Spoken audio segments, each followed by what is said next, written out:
taariikhdu waa mudan wajira marqaatile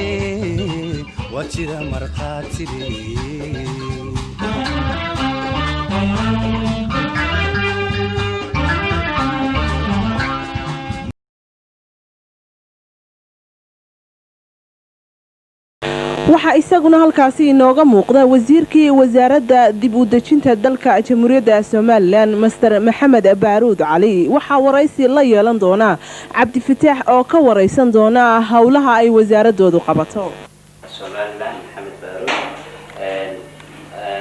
waqtigan maanta waxa weeye July 7keedii saacaduna ku jirteen 12 January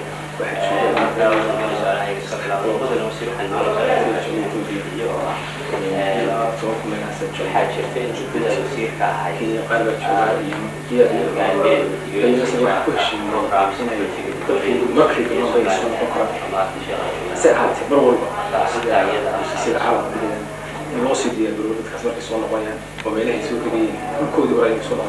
كم ماله إن الله هو بحي الشيء هو عليه أو أهم سنة فيه أفناء في تعليمتي وحي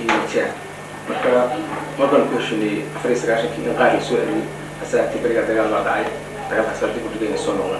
ممكن اللي في واحد أحسن لي سؤال اللي لا توقع نقفل هو طبعا ودون كعالم كل واحد يستمر كبدك إن هدي أبوه إن السؤال نقول إن تودي سكبية مركا إن لو قن حيادة في كعم شيء بتخفضيها إن تذكر سيريس كي إن السؤال نقول هذا مركا مستقبل واحد أحسن مركي لو بس ميادة كعليقي هو عليقي وسؤال نقول ممكن يشتغل كل شيء بخسارة غير المسؤول مدة المصير عندنا شيء كلاه لبعضنا كويتي واحد هاي رجع هرمز هو يسكت حق النبضة حق معارضة إن أدب سوء عيسو مركا ما دام هذا رجع هرمز هاي الجليد الدنيا نوشعلا إن أهل كارجة حكي بمرسى سام حال المرتبة بين واحد يبتون الجيران. أنا هو فرانسكو بيني أنتي برجي خلي لك بين البداية مو برجي تيم مركا هو خلاص مرمي كهيرج واحد عليه ممكن إلا برجي إن ودك وكله كلي برجي مرة مرة واحد ولا عام أو بين ذات الموكل كلي كم يكون شتات وكله كأنه جوارد وتفعله كذا هو يستخدمه يمدى ولا إما كان نبض واحد يقول هاي ما لا بدل ما ولا ندير كتير ولا ده ولا وكاشر كذا عين دوان كانوا كور واحد يقول شيء نبض على وش كان يقول حاجة شيء إنه فرصة مو يعني حد نبض إلا القرآن ماذا نوصل إحنا شاشة وقدام إحساننا كويتية محا واحد برنامج سماء الدنيا أدوية سنتين معاونة اللي تتلاقى حياتية مقالة دبوتة كده وسعودية معاونين الدنيا والمسلمين. وجه ثانيا وحن كبوا لمرة معاونة الدين وضع في نوع اللي هي potential resource كلية أو مثلا يعني كلون كلون مثلا عند حوالها حقي بيعها حقي تذكر مثلا اللي وحنا نعملكم وعمل potential opportunities أو مثلا market عندنا إثيوبيا يدرك ذي وحوالنا مركب وحنا ويدسنا أدونك إن لها عن حب كلها إنه رجعويس اللي حوجينا أنا والله حب كلها مثلا إن عمرنا في وحنا قرارنا لها صدق أو مثلا وضدي شرعنا صور مرة وحكم لها مثلا هم يقول تساوي إن dadka ay helaan horumarin wanaagsan marka macallimiinta midna waxa kamid ah in meelaha la xoog ku leeyahay laga caawiyo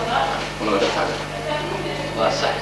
waxaan doonayaa anoo ku wari su'aasha ugu dambeysay su'aal kale aan ku yara raacayo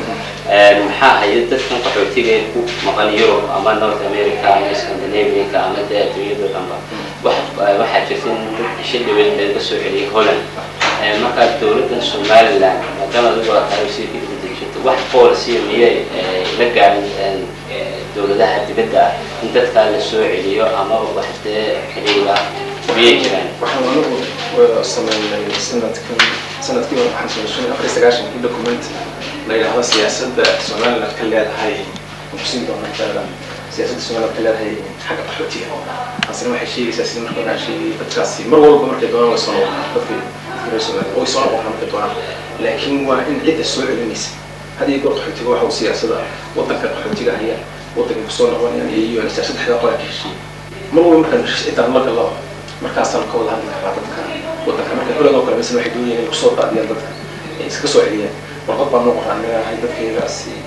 anagu diyaar baan nahay laakiin waa inaan ka wada hadalnaa sidii loo soo celin haddii aad soo celinaysaa waa inaan ka wada hadalnaa markaan ka wada hadalna waxaan u sheegaynaa siyaasadda iyadoo ah dadka marka wax loo qabto shaqa loo abuuro caafimaadka iyo meel walba laga dariyo markaasaa la soo celin karaa laakiin dadkii markooda horba shaqala waddanka iska dhibaatsan yahay laguma soo daadin kara waddanka aan waxba loo qabanin marka dowladda horena waan u qoray